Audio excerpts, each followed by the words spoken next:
Now look, before I even dive headfirst into this, I want to say that y'all are completely wrong. This is not the best roster LeBron James has ever played with. You think I'm crazy? Go back to the 2017 Cleveland Cavaliers. Let me give you a little history. He started the season with Jose Calderon, Jeff Green, Derrick Rose, Dwayne Wade, Kendrick Perkins, Isaiah Thomas, Jay Crowder, Channing Frye, Tristan Thompson, J.R. Smith, Iman Shumpert, Kevin Love, and himself, LeBron James.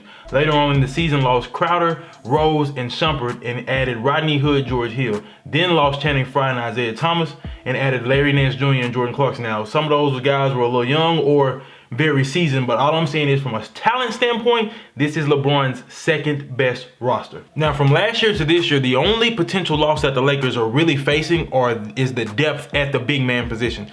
Rajon Rondo, point guard, J.R. Smith, shooting guard, Danny Green, small forward, and then JaVale McGee and Dwight Howard, both from the center of the 5 position.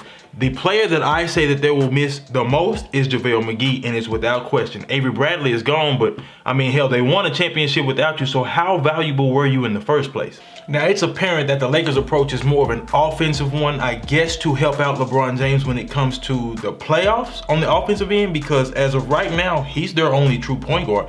Let me rephrase, he's the only individual I believe could run the offense for an entire game or an entire series to ensure that the Lakers get a W. And again, I'm only replacing Shroeder with Rondo because Avery Bradley was a non-factor throughout the entire bubble. So that's last 8 games, the playoffs, all the way up to the championship. So I don't feel the need to compare him to anybody. So let's do a trade, a Shroeder for Rondo trade. One shot 41% from the field, the other shot 46. The latter would be Dennis Schroeder. 3-point percentage, 32 to 38. The latter would be Dennis Schroeder.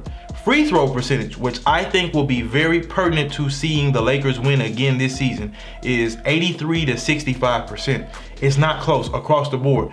Dennis Schroeder played all of maybe 10, 11 minutes more than Rajon Rondo. So let's say he doubled him in minutes, but almost tripled him in points.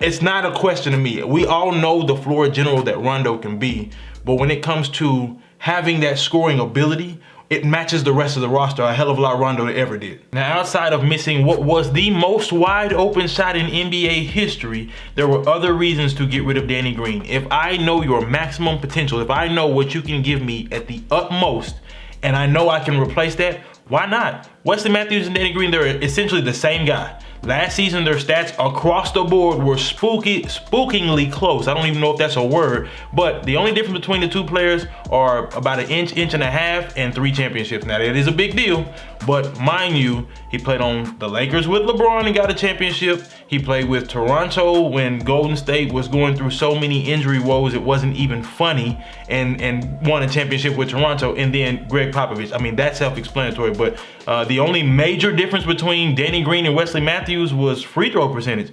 Wesley Matthews shot 76%, Danny Green shot 68%. But if I'm not mistaken, their career free throw percentage is about the same. This comes down to something as specific as Wesley Matthews may play with a little more emotion and animation when he's making a shot or defending an opponent, where Danny Green, if he does something great, you'll never see his facial expression change. Now listen, I don't believe for a single second the Lakers are going to mourn the going of J.R. Smith. They still have Alex Caruso, KCP, even Dion Waiters is still on the bench if they ever decide that he's of use. I think my biggest thing would be the big man and the non-athleticism at the position that they have now. Now, they have Marc Gasol, but at the 5 position, I know they're going to rotate Anthony Davis, but I would like to see them go get a more athletic big. Not somebody who's going to score, not somebody who's capable of scoring, just a rim protector. We're talking about going from JaVale McGee to Marc Gasol, and I'm only using this comparison because JaVale McGee started 68, 69 games last season. Dwight Howard only started 2. But when they got to the playoffs, you've seen that switch completely. A lot of that was in part of Jokic and other big men that they had to play. I do feel like Dwight Howard was able to run the court more and probably be more of a defensive rim protecting presence. But JaVale McGee averaged 64% from the free throw line, whereas Marc Gasol averages 73. It's not close. Again, they're going on the offensive end. Let's be realistic. Out of those 3 guys, Marc Gasol is the only one capable of knocking down a 3-pointer from time to time, and a consistent mid-range jump shot. We all know if Dwight Howard had to go back to the basket, he probably could have put something together, but losing Dwight Howard wasn't that bad, seeing as how they picked up Montrezl Harrell, who, again, 65% free throws to 51 in Dwight Howard. It's not close. Y'all help me out with something. How many years has a team won the championship and then picked up 2 candidates from the previous ballot for the Sixth Man of the Year award? We're talking about the 2 sixth men to average the most points coming off the bench from last season are now on the same roster. Now, I'm not looking for Montrezl Harrell to average 18 points a game. Hell, I'm not looking for Shroeder to average that either. If he can get close to about 12 or 15, because let's be realistic, KCP, Alex Caruso, there will be Marc Gasol, there will be others to get an opportunity to have buckets as well. So I don't see but one weakness for the Lakers, and that is at the big man position. Now, God forbid they go get an athletic big to come off the bench. They're going to terrorize the league this year. Now, I want to hit y'all with something nobody else has really been talking about. That's Kyle Kuzma. I hate the fact that he's still on the Lakers roster. I don't know how he made it this far, but I will say this. He's still a young player. He's still impressionable. He still has a lot of potential to grow and develop. If they can rotate him in when AD rotates to the 5 at a small forward, power forward position, depending on what LeBron is going to play in that matchup, I'm telling you now, these games, if they can rotate him in and he's valuable, these games won't be close.